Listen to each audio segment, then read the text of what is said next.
Hello again, welcome to another episode of the Uranium Market Minute. Today is Wednesday, May 25th, and this is episode number 129. My name is Justin Huhn. I'm your host. I'm the founder and publisher of the Uranium Insider Pro Newsletter, the only investing newsletter that focuses solely on uranium and publishes on a regular monthly basis. As always, nothing that you see or hear in this podcast is intended to be investing advice. I'm not your financial advisor. This is not financial advice. Please always do your own due diligence when it comes to investing and always take responsibility for your own choices. All right, another relatively low volume day out there. Saw some green shoots happening, but the volume is still not there. I'm going to run through the charts really quickly here. It's going to be another pretty short episode as there's really not a whole lot to discuss here. But I want to touch on the fuel cycle and what we're seeing across multiple elements of the fuel cycle and what I expect that to have in terms of knock-on effects for U3O8. I've spoken about this before, but I want to put a little bit finer detail on that. And before we do that, of course, let's go ahead and jump right into the daily scoreboard. Spot price of uranium moving up today, 46.87 a pound mid-market. Interesting to see the spot market moving up with spot not active in the market. We've got a new buyer. Very curious to see that. The spot discount to NAV has completely closed. They're now actually at a premium to NAV. In fact, there may have been moments today where they were at greater than a 1% premium to NAV. Quite the reversal from 16% discount that we saw just last week. Quite the wild swings in this sector and in this commodity itself. Of course, now we see the spot price actually moving up with that premium to NAV. So in some cases, you'll actually see is spot trading following the commodity, or is the commodity trading following spot? Is the tail wagging the dog? Sometimes that definitely seems to be happening. Now, whether that's the case for utilities, likely not.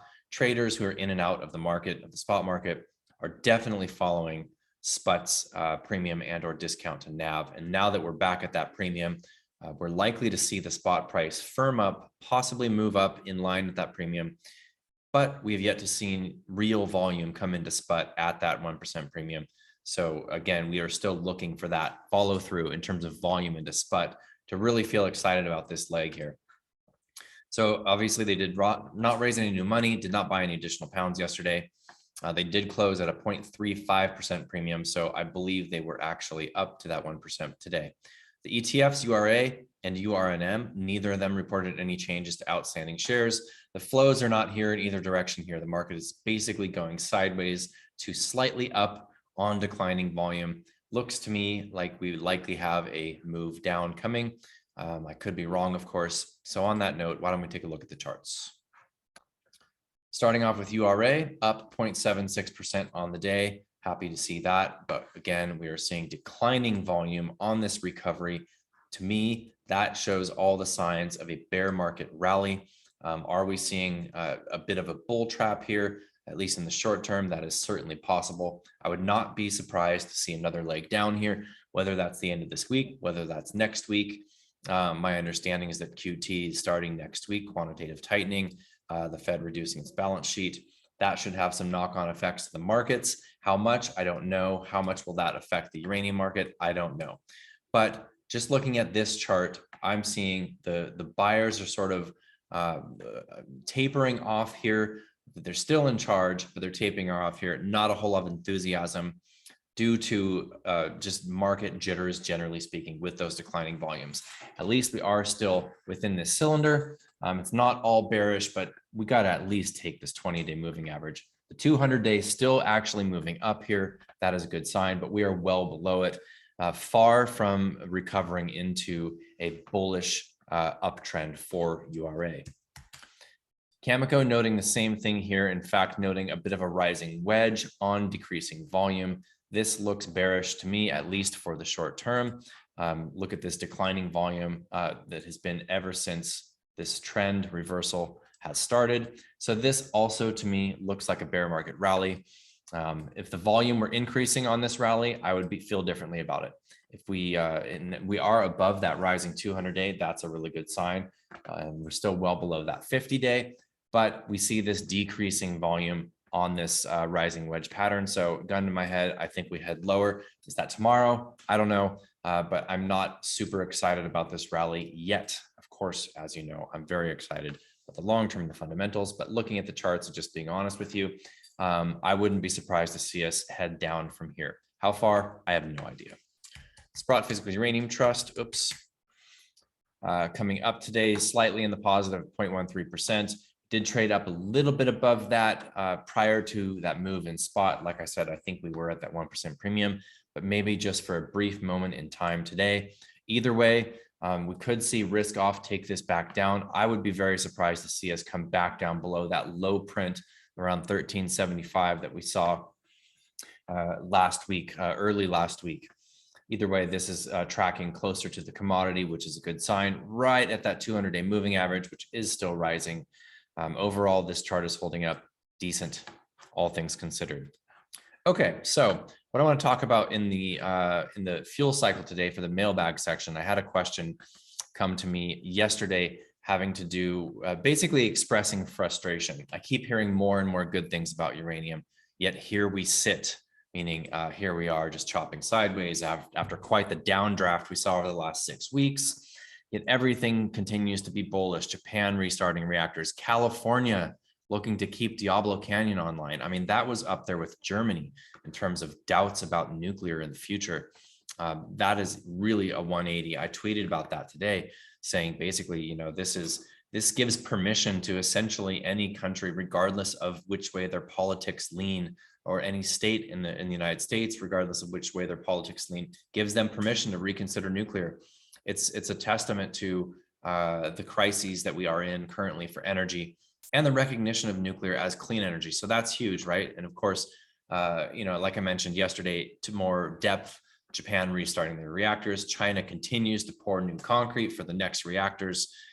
They seem to be following through on their plan to hit that 200 gigawatts by 2035, or another 150 reactors. We're seeing NuScale, which is a recently publicly listed SMR company, sign deals with Romania, looking at establishing SMR nuclear in Romania. Gosh, I could really just go on forever. Boris Johnson in the UK, et cetera, et cetera. The fundamentals are there, right? And we have major supply interruption. It's all pointing towards higher prices. And will those higher prices come? That's basically what this question is Justin, this all sounds great, but look at my screen. What's going on? Why isn't the price at $100? Why aren't the equities following? All right. So what are we seeing in the back end, and why does U308 take longer to move? Okay. So I've mentioned this in the past where despite, you know, uranium being up $3 a pound year to date, that's the U308. Okay. That's, you know, it's one of the very few things that are actually in the green for the year, besides, you know, oil and gas. And so we're still in a solid uptrend for the U308 commodity, but what are we seeing in the rest of the fuel cycle? We are seeing that enrichment, which is the actual paying for material to be enriched, that is SWU, separative work unit. The SWU price made a 60% jump in April, for the month of April. We are going to see month-end pricing come in next week, and we will, of course, report on that. We will report on that thoroughly in the newsletter that will be out on, let's see, that will be out on Thursday, June 2nd, so a week from tomorrow. And then, of course, I will report on some of those elements in this podcast in the following days. What are we seeing? Huge moves in SWU, huge moves in EUP, that's enriched uranium product that's already been enriched. Huge moves in conversion and enrichment. Both of those elements of the fuel cycle are in a constricted area currently because of Russia being cut off essentially from the West's demand. Now, are they officially cut off? No. Are we seeing actual sanctions yet? No. We have seen proposed sanctions for a number of commodities, a number of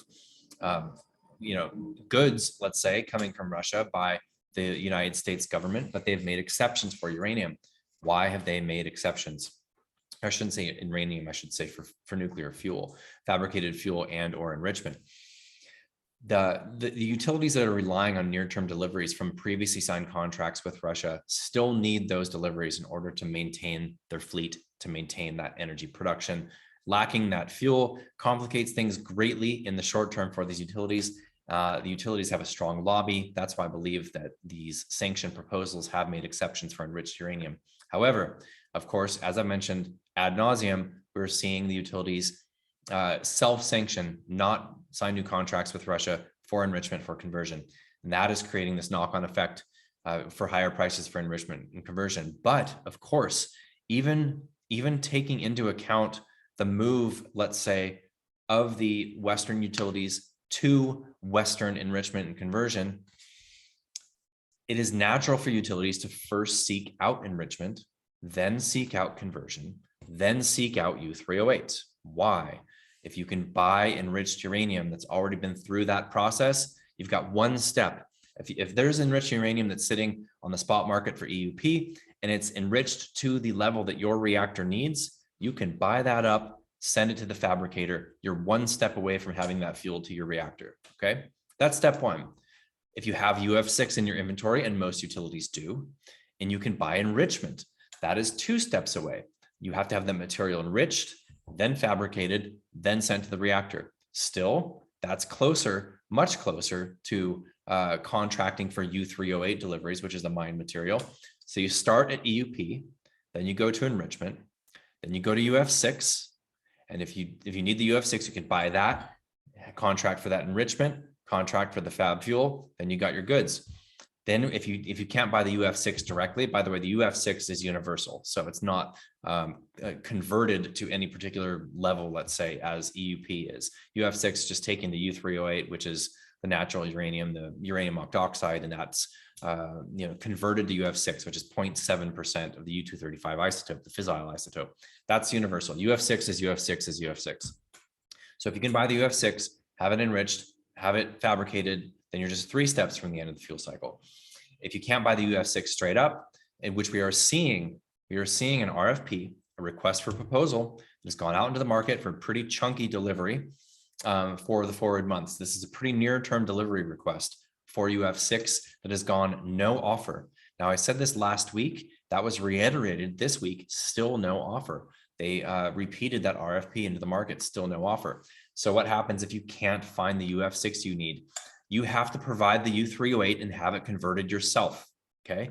So if you have U3O8 in your inventory, and many utilities do, then you have to take that material, send it to a converter, have to get that UF6, that's your feedstock for enrichment, et cetera. So if you can't buy that UF6, and we are seeing right now that there is at least one entity out in the market putting out an RFP that's getting no offer. So what does that mean? That means they have to send that U3O8. They got to convert it themselves, or they have to contract for conversion rather than buying the end product of conversion, UF6. What does that mean? That means that this entity, likely, if they can't find that UF6, they've got to buy conversion. Now, is there possible a converter has U3O8 in their inventories to feed in to sell to that utility as UF6? Sure. But utilities will need to contract for more U3O8. And of course, one of the other knock-on effects of all of this mess that we're seeing is that when you have supply constrained, you have utilities actually contract for more than they technically need. They want to protect themselves going out into the future in terms of their supply. That is all happening right now. So I want you to picture a whip and the way that a whip moves, right? The way that it will flow from the point at which you're holding it in your hand to when the tail end of that whip finally hits whatever you're whipping. U3O8 is at the end of that whip, okay? So now we're seeing the enrichment and then the conversion in the middle of that whip, and the tail end of that whip is U3O8. And that is coming, okay? And that sign that a UF6 RFP is going no offer, that's a big sign. That's a very big tell in terms of the fuel cycle. So what I'm saying to you is I have great faith in the fuel cycle and what I'm seeing in the fuel cycle, and I have great faith in the fact that U3O8 is the last mover. And we've already seen big moves in U3O8. I think that SPUT has done a fantastic job of being a major catalyst for this market and mopping up a bunch of above ground mobile inventory, mopping up a bunch of reverse carried pounds that got shaken out when in a backwardated market. Is there more of that if we see more flows coming into the SPUT? Probably. How much more? Probably not that much.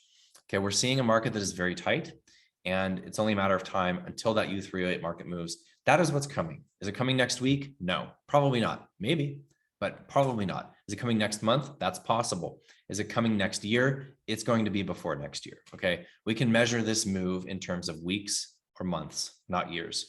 And so I just thought that that whip analogy was appropriate because we're starting to see the beginning part of that in the movement of enrichment and conversion, which has been happening Honestly, SWU bottomed 2.5 years ago, and it's been going up in a straight line and really shot up in the last couple of months.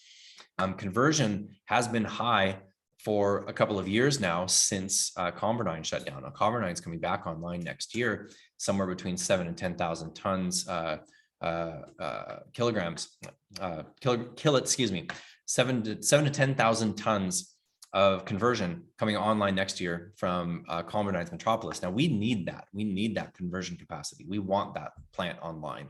We don't want this bottleneck to continue. More conversion is more U3O8, okay? Because you can't exactly overfeed the converters like you can the centrifuges for enrichment.